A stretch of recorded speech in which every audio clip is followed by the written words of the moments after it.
मेरठ दर्शन और आज के मेरठ दर्शन के बुलेटिन के साथ मैं हूं निशा। आज के मेरठ दर्शन के बुलेटिन में आप सभी का स्वागत है। सबसे पहले मेरठ दर्शन परिवार की ओर से आप सभी को शिवरात्रि की हार्दिक शुभकामनाएं। जैसे कि लॉकडाउन चल रहा था और सभी जानते हैं कि इस बार लॉकडाउन के दौरान जितने भी फेस्टिवल आए हैं, जिस भी धर्म के फेस्टिवल आए हैं, सभी लॉकडाउन के चलते घरों में रहकर ही मनाए गए हैं। सालों साल वाली जो प्रथाएं चलती आ रही थी वो भी इस बार टूट गई हैं। जी हाँ, शिवरात्रि का जो पर्व था, आज शिवरात्रि का जो पर्व मनाया गया, लेकिन जो प्रथाएं थी, कितनी की हरिद्वार से गंगा जल लाकर भक्त जो है पैदल आते थे और शिवलिंग पर जलाभिषेक किया करते थे, सभी की एक आस्था होती थी। इस बार कोरोना महामारी काल में लॉकडाउन के चलते और महामारी के प्रकोप की वजह से ना ही तो कोई हरिद्वार जा पाया और ना ही वहां से इस बार जो शिवलिंग के लिए जल आता था वो जल भी नहीं आ पाया। भक्तों की आस्था इस बार अपने घरों में ही कैद होकर रह गई। मन मारकर सभी रह गए कि धर्मों को भी ये नहीं, जितने भी धर्मों के त्योहार हैं, जो भी धर्म है, धर्मों में जो भी फेस्टिवल आए हैं, सब इस बार घरों में ही मनाए गए। सबके मन में रहा कि हर साल की तरीके से हम त्योहार मनाएं, लेकिन इस कोरोना महामारी के चलते सभी के त्योहार फीके नजर आए। शिवरात्रि अगले साल भी मना सकते हैं और फेस्टिवल भी हम अगले साल मना सकते हैं, लेकिन अगर इस बीमारी से बचे रहे तभी तो। बीमारी से बचने के लिए ही तो हमारे लिए सब नियम बनाए जा रहे हैं। अपने मन को समझाना बहुत आसान है। आगे भी आने वाले फेस्टिवल्स में मैं आपको दिखाऊंगी कि किस तरीके से इस बार और भी फेस्टिवल मनाए जा रहे हैं और समय समय पे जो फेस्टिवल मनाए गए हैं, सारे जो फेस्टिवल है मैंने अपने मेरठ दर्शन चैनल के माध्यम से आपको दिखाए हैं कि किस तरीके से लॉकडाउन के चलते सभी अपने घरों में कैद रहे। सभी मंदिर और मस्जिद, यहाँ तक कि गुरुद्वारों में भी ताले लगे रहे सभी फेस्टिवल पर। तो मैं आपसे एक बार फिर से अपील करना चाहूंगी कि निराश ना हो, मन में एक आशा रखें कि कोरोना महामारी जाने के बाद अगर हम सब स्वस्थ रहे तो अगले साल त्योहार तो दोबारा आएंगे, सब मिलकर फिर से मनाएंगे। तो मैं एक बार और अपने मेरठ दर्शन परिवार की ओर से सभी को शिवरात्रि की हार्दिक शुभकामनाएं देती हूँ। आज के समाचारों के प्रायोजक हैं खेमचंद पहलवान, पूर्व सदस्य Uttar Pradesh Congress committee, Arvind Kumar Gupta, Marwari Bhoj, metro plaza, Delhi road, Meerut, doctor Beena Rani Agarwal, समाज सेविका, और सह प्रायोजक हैं वीजीएस पब्लिक स्कूल, पंचगांव, गढ़ रोड, मेरठ, माधुरी डांस एकेडमी, पल्लवपुरम, मेरठ। अब नजर डालते हैं दिन भर की तमाम सुर्खियों पर, जिसके प्रायोजक हैं जूम डिजिटल मूवी वर्ल्ड। आज की हेडलाइन के प्रायोजक हैं SS public school, mission compound, बच्चा पार्क, मेरठ। रविवार को कोरोना के 17 नए मामले मिले, आंकड़ा हुआ 1737। एक महिला, 2 पुरुषों की कोरोना के कारण हुई मौत, मृतकों की संख्या हुई 82। सैकड़ों सालों से चली आ रही शिवरात्रि पर जलाभिषेक की परंपरा पहली बार टूटी। प्रसिद्ध बाबा ओगरनाथ मंदिर में कपाट रहे बंद, पुलिस फोर्स रही तैनात। शिवरात्रि पर्व को लेकर सुबह से पुलिस प्रशासन रहा अलर्ट। अपने अपने क्षेत्रों में थाना अध्यक्ष रहे गश्त पर, ना हो कोई अनहोनी, रखा विशेष ध्यान। कुख्यात बदमाश विकास दुबे के एनकाउंटर के बाद उत्तर प्रदेश पुलिस से कुख्यात बदमाश उधम सिंह की पत्नी ने सुप्रीम कोर्ट में की याचिका दायर। बदमाश उधम सिंह को उत्तर प्रदेश पुलिस से दी जाए सुरक्षा। 55 घंटे के लॉकडाउन में रोडवेज बस कर्मचारी हैं परेशान। लॉकडाउन के चलते नहीं आ रही हैं सवारियां, जिससे हो रहा है बड़ा नुकसान। मुकेश ठाकुर और वार्ड 59 के सुपरवाइजर लोकेश एवं समस्त वार्ड के सफाई कर्मचारियों ने लॉकडाउन में सड़कों पर रंगोली बनाकर घर में रहने का दिया संदेश। कहा, घर में रहें, स्वच्छ रहें, स्वस्थ रहें। लालकुर्ती थाना क्षेत्र से एक महिला से पर्स छीनकर भाग रहे चोर को लालकुर्ती पुलिस ने धर दबोचा। थाना टीपी नगर मलियाना फ्लाईओवर पर फिर हुआ बड़ा हादसा। ट्रैक्टर, ट्रॉली और ट्रक की हुई जबरदस्त भिड़ंत, ट्रक गिरा फ्लाईओवर से नीचे, कुछ लोग घायल। अब खबरें विस्तार से। सबसे पहले बताते हैं आपको कोरोना अपडेट। जी हाँ, जिस तरीके से कोरोना महामारी का प्रकोप बढ़ रहा है और रोज कोरोना पॉजिटिव मरीजों की संख्या बढ़ती जा रही थी, लेकिन कल एक राहत की खबर थी कि कोरोना पॉजिटिव मरीजों का जो आंकड़ा था वो गिरता हुआ नजर आया। साथ ही जो मरने वालों का आंकड़ा बढ़ रहा था वो भी कुछ दिनों से अभी 79 पर रुका हुआ है।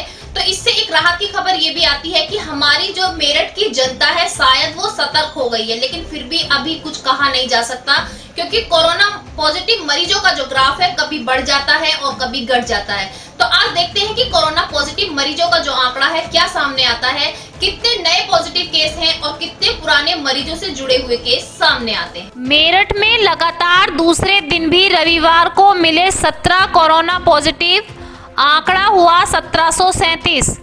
एक दिन में 3 मौतों से स्वास्थ्य विभाग में मचा हड़कंप। कोरोना से मरने वालों का आंकड़ा हुआ 82। आज आए पॉजिटिव मरीजों में 12 नए मरीज व 5 पुराने मरीजों से जुड़े हैं। 1268 मरीज अब तक हुए डिस्चार्ज। 387 केस अभी हैं एक्टिव। शिवरात्रि के महापर्व पर सभी जानते हैं कि हर साल की जो प्रथा होती थी कि हरिद्वार से जल लाकर शिवलिंग पर जलाभिषेक किया जाता था। इस बार कोरोना महामारी के चलते और लॉकडाउन के चलते ये प्रथा भी टूट गई। जी हाँ, सभी ने इस बार शिवरात्रि का पर्व अपने घरों में रहकर मनाया। कोई भी भक्त मंदिर शिवलिंग पर जल चढ़ाने के लिए नहीं पहुंचा। साथ ही मंदिरों के जो कपाट थे, आज हम ओहरनाथ मंदिर में हमारी टीम पहुंची तो वहां मंदिरों में ताले लगे हुए थे और पुलिस फोर्स बाहर मंदिरों के लगी हुई थी ताकि कोई भी भक्त मंदिर के अंदर ना जा सके। तो इस बार कोरोना महामारी के प्रकोप के कारण सभी ने इस व्रत को रहकर अपने घर में ही मनाया।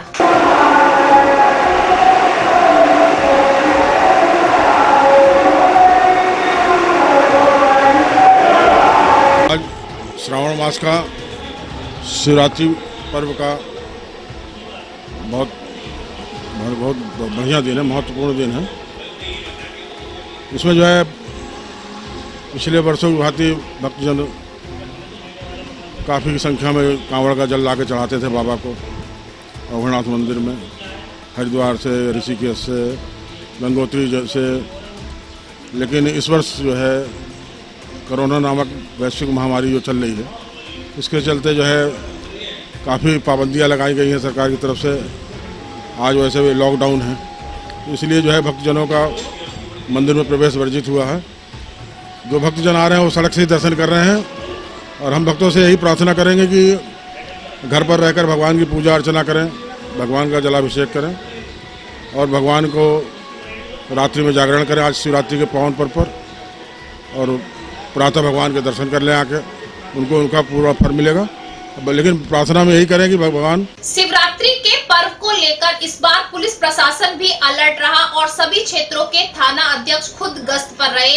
उनका मानना था कि कोई अनहोनी ना हो जाए, कोई भी शिवरात्रि पर्व को लेकर मंदिरों में जल चढ़ाने ना जाए, जिससे कोरोना महामारी का प्रकोप ना बढ़ जाए।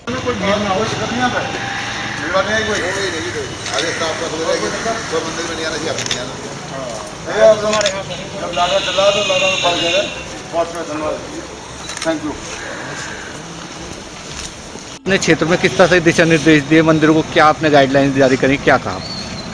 हमारे यहाँ सभी मंदिरों को हमने पुजारियों से बात की हमने कल, तो उनको बताया कि भाई कोविड-19 चल रहा है, उसको दृष्टि रखते हुए कहीं कोई मंदिर पर जलाभिषेक नहीं होगा। इसका सभी लोगों ने अच्छे से पालन किया गया है और सभी हमारे पुजारी मंदिरों में बैठे हुए हैं। कहीं कोई हमारे यहाँ जलाभिषेक नहीं हुआ है, इसके लिए मैं इन लोगों से धन्यवाद बोला है और सही चल रहा है। आपने पैदल गश्त की है, उसका क्या मेन उद्देश्य था? गश्त है, कुछ लोग जैसे रोड पर आ रहे हैं उनको समझा जा रहा है आप अंदर जाइए और कोविड-19 चल रहा है, इसको पालन करिए, अपने घर में रह के अपने को सुरक्षित रखिए और बाहर निकलने की कोशिश कम करें। अपने क्षेत्र के लिए कुछ कहना चाहते हैं संदेश? बस हमारे क्षेत्र में बढ़िया है, मुझे बहुत चला और यहाँ पर अच्छा चल रहा है, कोई दिक्कत नहीं, सब लोग अच्छी तरह रह रहे हैं, लॉकडाउन में सब लोग पालन कर रहे हैं।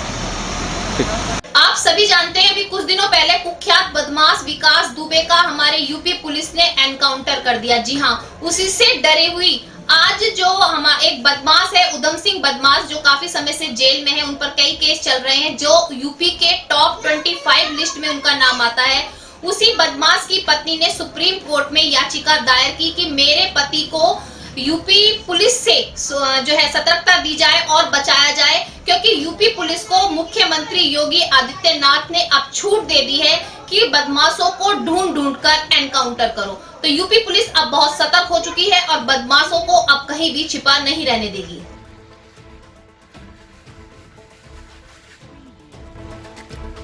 क्योंकि मेरे पति उधम सिंह है, वे जेल में बंद है 9 साल से, और मुझे डर है कि उनका तारीख पाते हुए इनकाउंटर न कर दे पुलिस। याचिका दायर किया है दिल्ली सुप्रीम कोर्ट में, यही मांग की है कि मेरे पति को कोई जोखिम न हो जाए। ये असल में मैं उधम सिंह का करीब 13-14 साल से वकील हूँ और सभी समस्त कार्य मैं ही देखता हूँ, और उस पर कई बार कस्टडी में अटैक हो चुका है, और करीब 6 महीने पूर्व भी एसटीएफ ने किठौर में उस पर काफ़ी मतलब ज़बरदस्ती करके और उसे मारने की प्रयास किया था, लेकिन वो सफल नहीं हो पाई थी।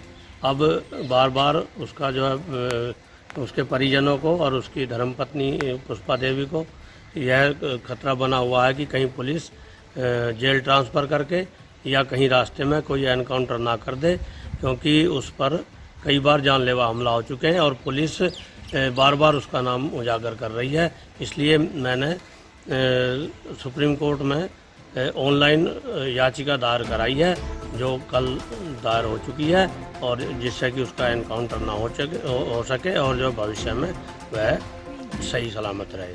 काफी समय से लॉकडाउन चल रहा था, उसके बाद अब 5 दिन के मार्केट खुल रहे हैं। मार्केट खुलने के बाद भी 55 घंटे का लॉकडाउन एवरी वीक रहा करेगा। उन्हीं 55 घंटे के लॉकडाउन में काफी नुकसान भी हो रहा है, व्यापारियों का भी नुकसान है। वहीं पर आज रोडवेज बस अड्डे पर भी हमारी टीम पहुंची और बात की, तो उन्होंने कहा कि रोडवेज के कर्मचारियों से हमारी बात हुई तो उन्होंने बताया कि इस 55 घंटे के लॉकडाउन में रोडवेज को भी बहुत बड़ा नुकसान सहना पड़ रहा है। जी हाँ, सुबह 6 बजे जिस बस के जाने का टाइम होता था, लॉकडाउन की वजह से कोई भी यात्री वहां नहीं पहुंचा है। 12 बजे तक केवल 3 ही यात्री वहां पहुंच पाए थे। खाली बस ले जानी पड़ेगी। तो इस लॉकडाउन से बहुत ही परेशानियों का सामना करना पड़ रहा है। 55 घंटे के लॉकडाउन में डर की वजह से कोई भी यात्री रोडवेज पर नहीं पहुंच पा रहा है। सवारी आ रही नहीं आ रही है 2 दिन के लॉकडाउन में? जैसे सवारी नहीं है भैया, सवारी बहुत कम, ना की बराबर, तो 2-2, 3-3, 4-4 घंटे तो सवारी। और वो 5 दिनों के अंदर जो मैं तो निकल ली थी सवारी को। अच्छा, अब नहीं आ रही? तो कब का टाइम है बस का, और कब से खड़ी है और कितना टाइम हो गया? पूरा दिन हो गया। सुबह 6 बजे से गाड़ियाँ खड़ी है, अभी तक सवारियाँ गाड़ी नहीं निकली है। मुकेश ठाकुर वार्ड 59 के सुपरवाइजर व सभी सफाई कर्मचारियों ने मेरठ के विभिन्न क्षेत्रों में रंगोली बनाई और सभी को संदेश दिया कि अपने घरों में रहें, स्वच्छ रहें और स्वस्थ रहें। इस महामारी का बचाव हमारी स्वच्छता ही है, और अगर हम अपने घरों में रहेंगे, सतर्क रहेंगे, स्वच्छ रहेंगे, तो इस कोरोना जैसी महामारी को हम हरा सकते हैं। मैं मंडल से महामंत्री हूँ किसान मोर्चा का। ये आज हमारे वार्ड में शिवरात्रि के पावन पर्व पर और देश को कोरोना के संकट से जूझ रहा है हमारा देश, उस सब बातों को मद्देनजर रखते हुए आज हमारे वार्ड के सुपरवाइजर लोकेश जी ने जनता को ये संदेश दिया इस रंगोली के माध्यम से कि घर रहें, स्वच्छ रहें, स्वस्थ रहें। चोरों के हौसले बुलंद होते जा रहे हैं। जी हाँ, रोज मैं आपको कोई ना कोई न्यूज दिखाती हूँ, लेकिन साथ साथ पुलिस प्रशासन भी सतर्क हो गया है। जी हाँ, आज ऐसी घटना सामने आई। लालकुर्ती थाना क्षेत्र से एक महिला का पर्स छीनकर एक चोर भाग रहा था, लेकिन लालकुर्ती पुलिस ने उसको धर दबोचा। चोर को गिरफ्तार किया गया, साथ ही महिला का पर्स उसको वापस किया गया। तो आप देख सकते हैं कि जहां चोरों के हौसले बुलंद होते नजर आ रहे हैं, तो वहीं पर पुलिस प्रशासन भी सतर्क होता नजर आ रहा है। चप्पल भाग रहे, इतने गले नहीं पता मुझे कौन गले। थाना टीपी नगर क्षेत्र के मलियाना फ्लाईओवर पर आज भी एक बहुत बड़ा हादसा हुआ। जी हाँ, पहले भी एक हादसा हुआ था जिसमें जो ट्रॉली थी वो नीचे गिरी थी, लेकिन किसी की जान माल को नुकसान नहीं हुआ था। आज इतना जबरदस्त हादसा हुआ कि एक ट्रैक्टर ट्रॉली और ट्रक का सुबह 6 बजे काफी जबरदस्त भिड़ंत हो गई। भिड़ंत होने के बाद ट्रक फ्लाईओवर से नीचे गिर गया, जिसमें कुछ लोग घायल भी हुए हैं। मौके पर पुलिस पहुंची, लेकिन वहां के क्षेत्रवासियों का कहना है कि पुलिस प्रशासन पहले भी जब यह हादसा हुआ था केवल आकर देखभाल करके चली गई, कोई कार्रवाई नहीं की गई। इस तरीके से तो रोज बड़े बड़े हादसे होते रहेंगे और किसी की जान भी जा सकती है। आज के बुलेटिन में बस इतना ही। तेज और ताजा खबरें जानने के लिए देखते रहिए मेरठ दर्शन। यदि आप भी हमारे साथ जुड़ना चाहते हैं तो नीचे दिए गए नंबर पर संपर्क करें और सब्सक्राइब करें MD न्यूज में।